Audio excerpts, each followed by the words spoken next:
soft as a mother's lap, no rose as lovely as a smile, no path so flowery as that imprinted with her footsteps. Good afternoon to respected principal sir, esteemed guests, teachers, and my dear friends. As we know that the most supportive person in one's life is mother.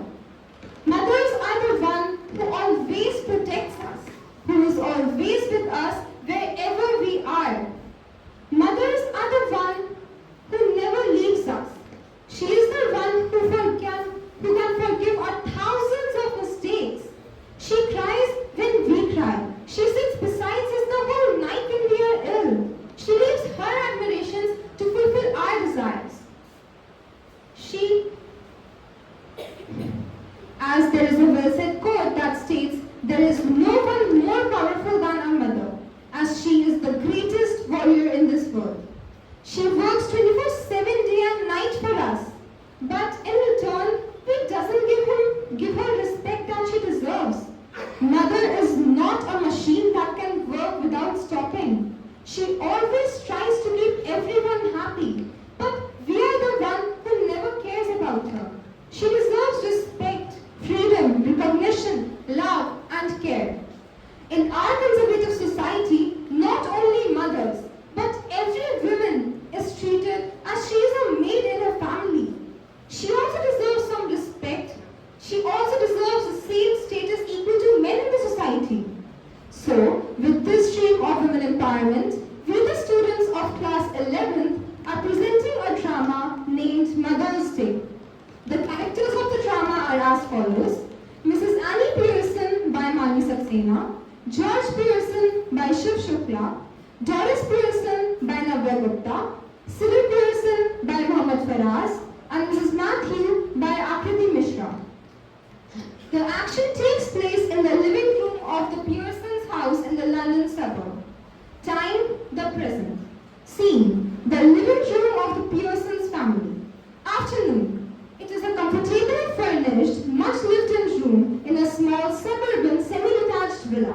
If necessary, only one door need to be used, but it is better with two. One up left leading to the front door and the stairs, and the other in the right wall leading to the kitchen and the back door. There can be a muslin-covered window in the wall. 2.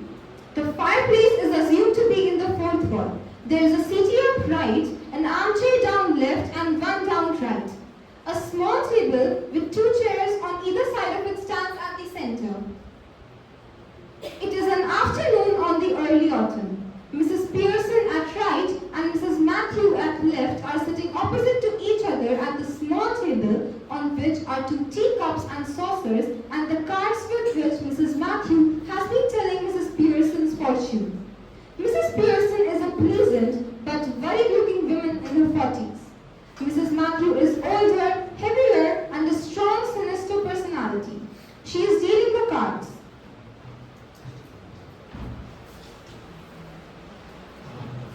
That's all I can tell you, Mrs. Pearson. It could be a good fortune or a bad one. Now make your mind and there it is. Yes, thank you, Mrs. Matthews. I'm much obliged, I'm sure. And it's wonderful having a real fortune teller living next door. Did you learn it out these too? Yes, I did. 12 years I heard of it. But now, make your decision because you are the mistress of this house and boss of your own family. That's easier said than done.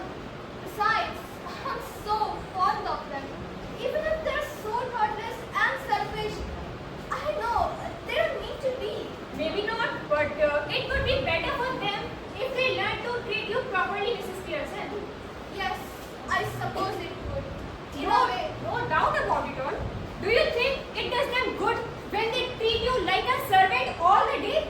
Like your husband, son, daughter should treat you properly, not just like a piece of a paper. I keep dropping a hint. Hint? It's more than hint your family needs, Mrs. Pearson. I suppose it is, but I do hate any unpleasantness. It's hard to know where to start. I keep making up my mind to have it out with them, but I don't know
Arshadalam, Arshadalam, Arshadalam Dambona.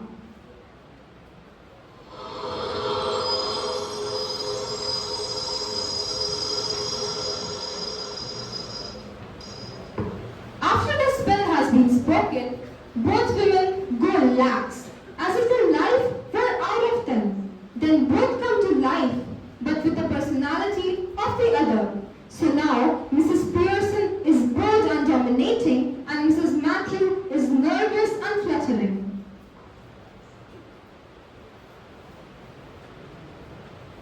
See what I made here? Here, you don't want that. Mrs. Matthew, now with Mrs. Pearson's personality, looks down at herself and sees that her body has changed and gives a scream of fright. It's happened. Of course it's happened. Very neat. Didn't know I had it in me. But what shall I am going to do? George and children can't see me like this. They aren't going to. That's the point. They'll have me to deal with. Only they wouldn't know.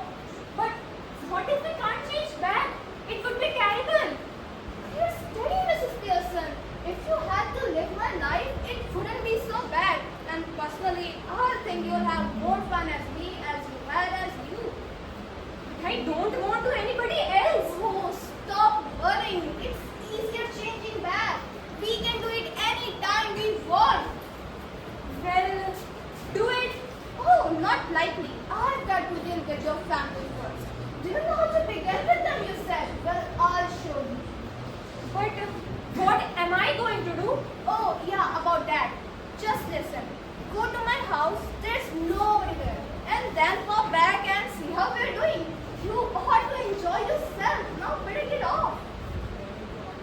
Are you sure it will be alright? Oh my God, it will be wonderful. Now we go. Mrs. Matthew crosses and hurries out through a door right. Left to herself, Mrs. Pearson smokes away lighting another cigarette and begins laying out the cards for patients in the table. After a few moments, Doris Pearson comes bursting in left. She is a pretty girl in her 20s who would be pleasant enough if she had not been spoiled.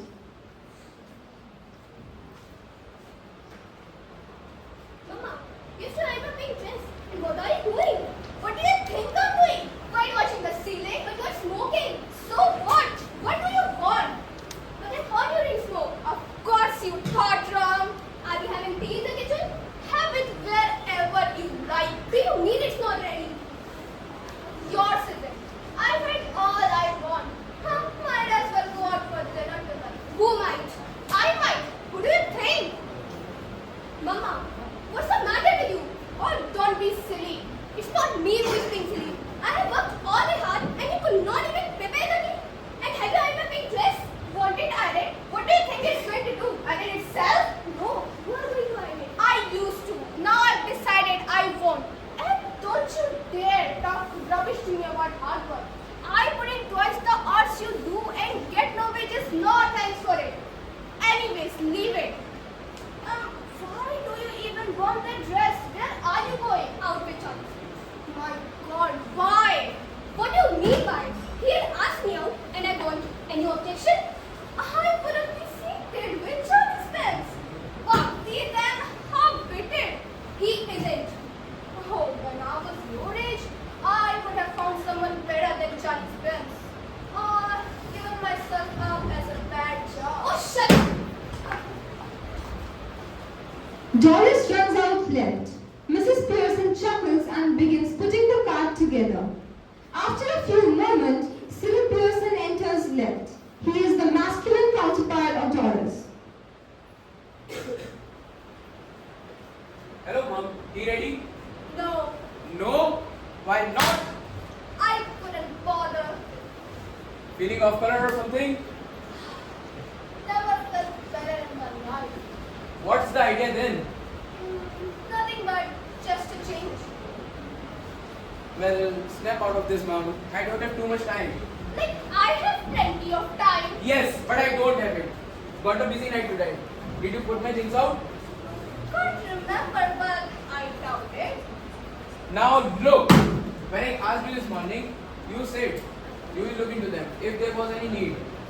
I must have, but now I've decided I don't like men. That's nice to talk. What would happen if you all started talking like that? Excuse me. You all do talk like that. If there's something at home you don't want to do it, you don't do it. And if something at your work, you get the union to bar it. Now all that's happened is that I have joined the movement. I don't get this, mom. What's going on? Changes. Doris enters left. She is in the process of dressing and is now putting her makeup on. She looks pale and red-eyed. You look terrible. I wouldn't wear that face even for Charlie's pens. Oh, shut up about Charlie's pens. And anyhow, I'm not ready yet. And if I do look terrible, it's because of you. You made me cry. Why? What did she do? Never you mind. Cyril, have you any stout left? I can't remember. Bottle or two, I think. But don't you want stout now? I do. What for? To drink, you clod. Mrs. Pearson exits right. Instantly, Cyril and Doris are in a huddle, close together at left center, rapidly whispering.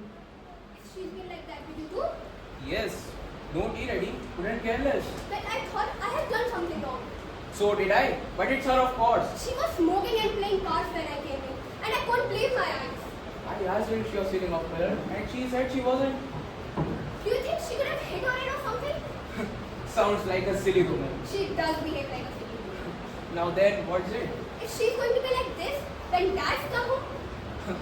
I'm staying in for that. Same here. Mrs. Pearson enters right, carrying a bottle of stout and a half-filled glass. Cyril and Doris try to stop talking and coughing, but they are not quick enough. Mrs. Pearson regards them with contempt. You are always talking about being grown-ups. So why don't you two try to be at your age for once? Can't we laugh now? Yes, if it's funny. Go on, tell me. Make me laugh. I could go with it. You never understand our joke. I was yawning at your jokes before you were born, Doris. What's making you talk like this? Nothing but come in, ask for something, go out again, and then come back when there is nowhere else to go. Look, if you won't get tea ready, then I'll find something to eat myself. Huh, why not? Help yourself. Mind you, I think it's a bit thick. I've been working all day.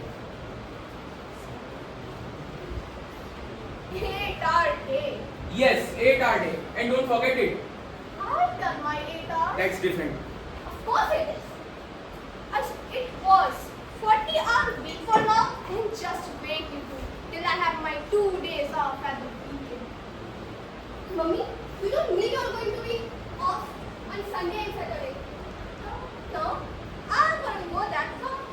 I might make a bed or two, or I do a little bit of cooking as a favor, which means, of course, I'll have to be asked very nicely and thanked for everything and all. But any of you 40-hour weekers who expect to be waited on hand and foot on Saturday and Sunday with no thanks and anything are in for a nasty disappointment. Might go off for weekend perhaps. Go off for the weekend? Yes, I could do it with a change. If I don't need a change, then who does? But where would you go and with whom will you go? That's my business. You don't ask me where you should go or who you should go with. Do you? That's different. It was. Now it isn't. And that's my business. Cyril exits to the kitchen. Must grab something to eat. Looks as if I need to keep my strength up. Mama, have you hit your head or something? No, but I'll hit you with something if you don't stop asking silly questions. Oh, this is awful. Stop blabbering. You're not a baby. If you're old enough to go out with Charlie's pets, you're old enough to behave properly. Now stop that. George Pearson enters left. He is about 50, fundamentally decent but solemn, self-important and pompous. Preferably, he should be heavy. He notices Doris's tears. cry about. You see, Annie, did she say you'll see? I guess. What did she mean? Huh, better ask her. Is that stuff? Looks like stuff to me. What are you taking stout for? Because I fancied some. At this time of the day? What's wrong with this time of the day? Nothing. Nothing, I suppose. Annie, but I have never seen you do this before. Well, you're seeing me now. Yes, and I don't like it. It's new to me. I am surprised at you. Huh, well, that ought to be a nice change for you. What do you mean?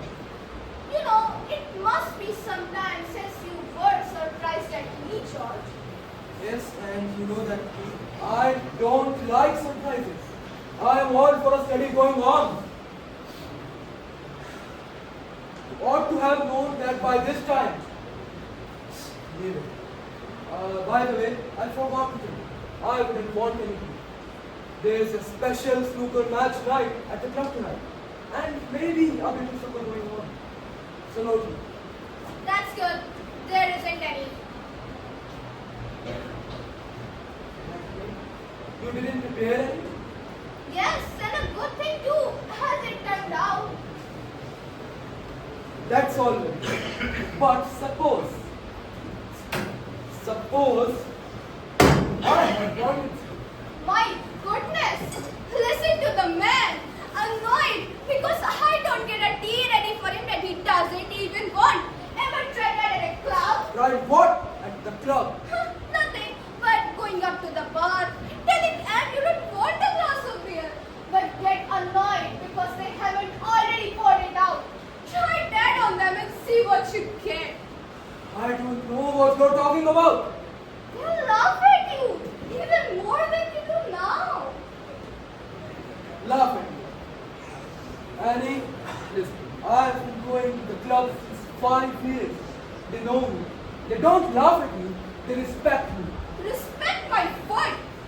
You know what they call you? They call you Pompey Pearson, because they think you're so slow and pompous. Never. You know, it's always beaten me, George. Why do you even want to spend so much time at a place where people are always laughing behind your back and calling you names? Leaving your wife at home night after night instead of going out with her. What doesn't make you look like a fool?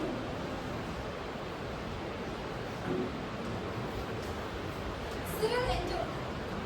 Cyril enters right, with a glass of milk in one hand and a thick slice of cake in the other.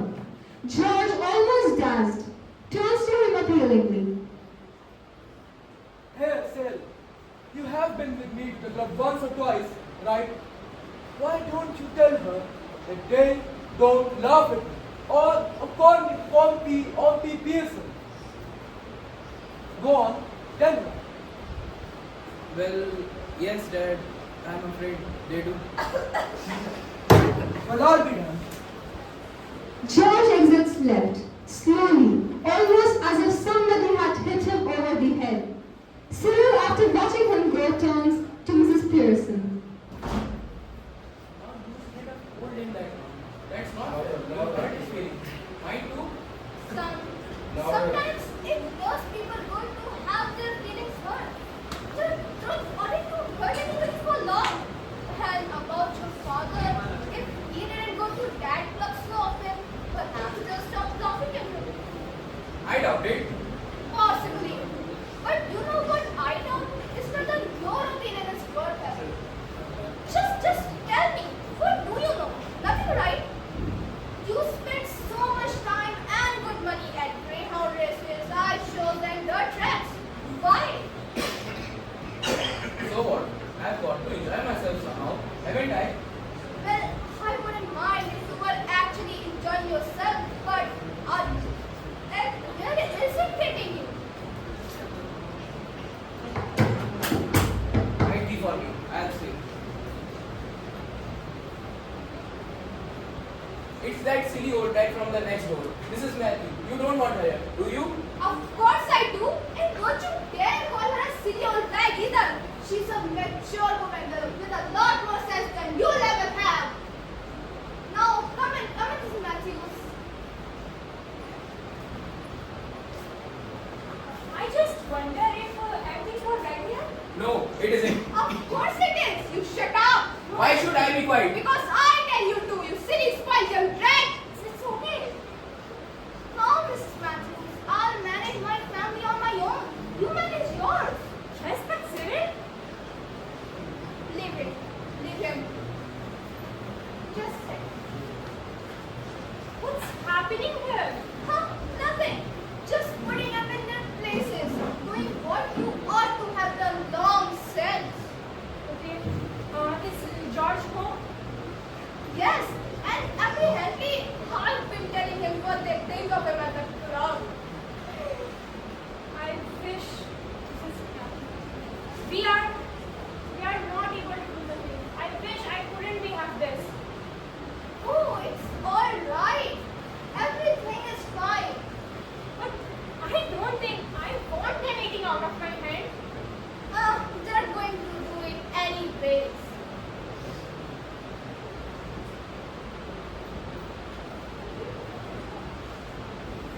George enters left gloomy.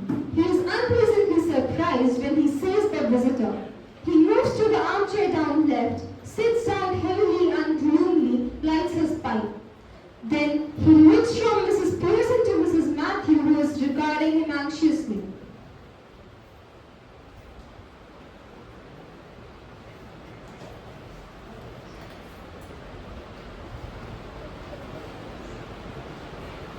Just look in for it. I suppose, Mrs. Matthews. I suppose so, George. George, What does it matter? Your name's George. Who do you think you are? Duke of Milan? what's he got to do? Just tell me that. And isn't it bad enough without her calling me George? Note he, Pompey Pearson, and poor Doris. She has been crying her eyes out.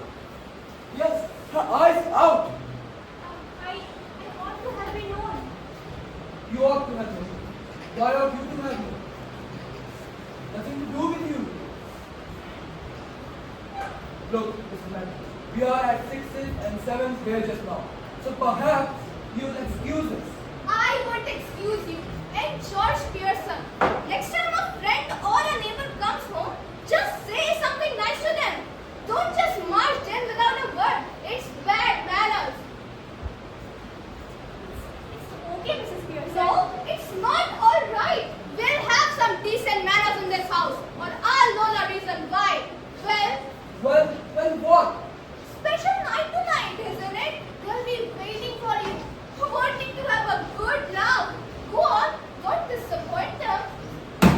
Let's make me sitting in front of her now. 6s and 7s, poor Doris has been crying her eyes out, getting the neighbors in to see the fun. Go on then. Don't mind me. What is wrong with you? Have you gone balmy? If you shout at me like that again, George Pearson, I'll slap your big, fat, silly face. Please, no, Mrs. Matthew. No.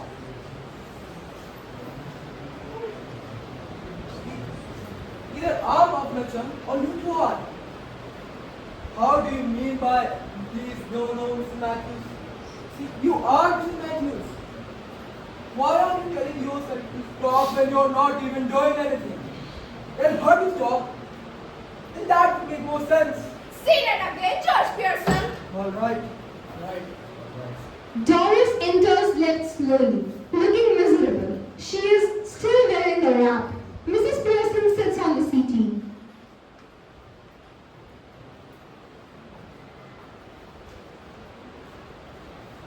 Hello, George dear. I thought you were going out with Charlie Spence tonight. What's that to do? Stop that. No, it's okay. No, it's not all right. I won't have a daughter of mine talking to anybody like that. Now answer Mrs. Matthews properly or go back upstairs. What? Don't pretend. I give it up. I just give it up. Now answer her. If you must, my mother is me making. and making me feel miserable and talking shit about Charlie's friends. That he's half-witted and got buck teeth. What is this? You shouldn't have said that. No, Mrs. Matthews, I manage my family. You manage yours. Kicking off now. And They're waiting for you at the club, George. And for God's sake, Doris, stop crying. Quiet. Enough now. Please, guys, listen. You need to go. I want to have some private little talk with with Mrs. Pearson. Can you please leave us for a few minutes? I'm glad somebody can. Because I can't. Come on, Doris. George and Doris exit left. As they go, Mrs. Matthew moves left to the small table and sits.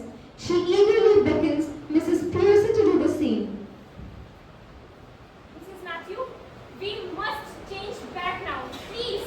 Why? Because this has gone far enough. I can see they all are miserable. A bit of more of this would do us good. I'm making a difference already. No, I don't want to listen anything. Just change. Okay, well, if you insist. Yes, please. Give me your hands. Keep quiet. Just relax. Mrs. Pearson and Mrs. Matthews stare at each other, muttering exactly as before.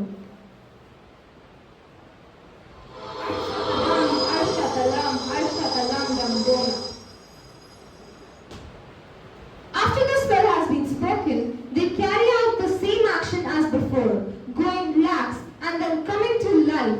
But this time, of course, they become their proper personalities.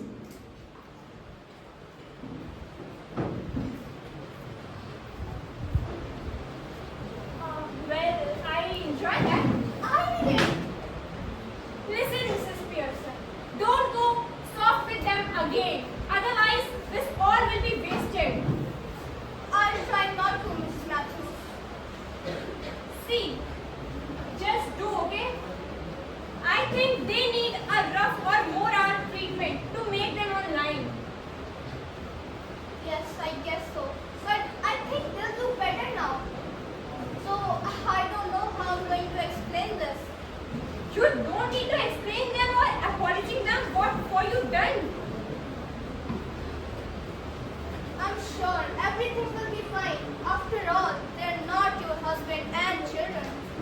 See, Mrs. Pearson, you admitted yourself that you are spoiling them, and they even didn't appreciating you.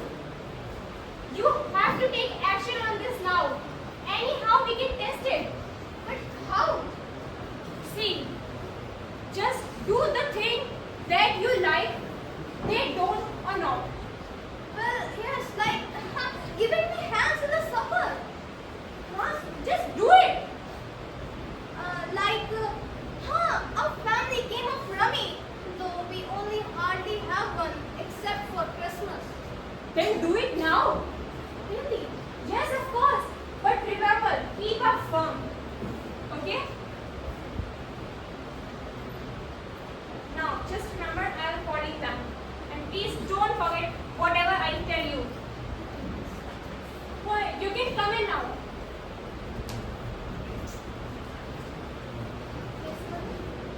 Seeing that you're not doing anything, now I'll tell you what you're going to do. Any objections, I hope? No, mother. Whatever you say. Okay. For now, we'll have a nice family game of rummy, and then you two will go get the supper ready while I'll have a nice talk with your father. Suits me. What about you two? Yes, that's all right. What? Speak up! Oh, that's such a lovely idea. Goodbye, Miss Matthews. Please come again. Night all, Mrs. Pearson. And remember what I tell you. Goodbye.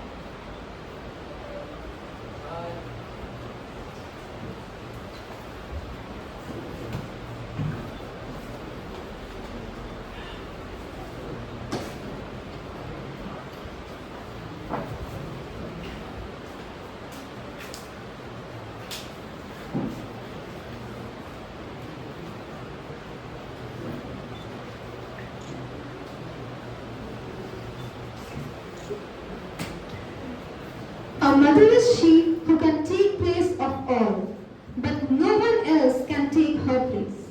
A mother is the one who makes a house a home. So you must respect your mother and give her love, care, and deserved recognition, as they are not a servant or a machine. They are the one who brought you in this world. She is the one who loves, she is the one who cares, she is the one who states me as her best friend. She is the one I love, she is the one I admire, she is the one I look up as my idol. She is my mother who loves me unconditionally. Even when I am a mess, she never leaves me. She is the mother anyone could ever ask for. She is my mother, which I am so glad for. I love my mother as she loves me more. Our bond is so pure. Thank you and have a nice day.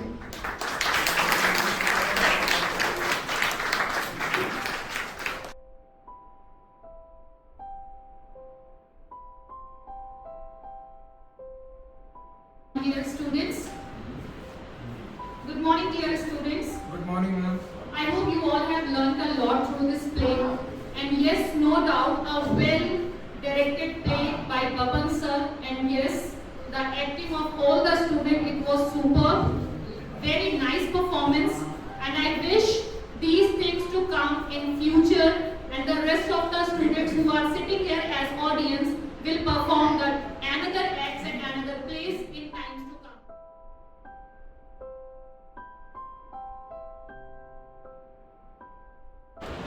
Good morning, dear students. I hope you have enjoyed the play today. Respected Principal Sir, Coordinator Hina Ma'am, and dear colleagues, we had a wonderful and memorable show today, and this was successfully enacted by 11 students of our school. I appreciate Baban Sir for directing this program.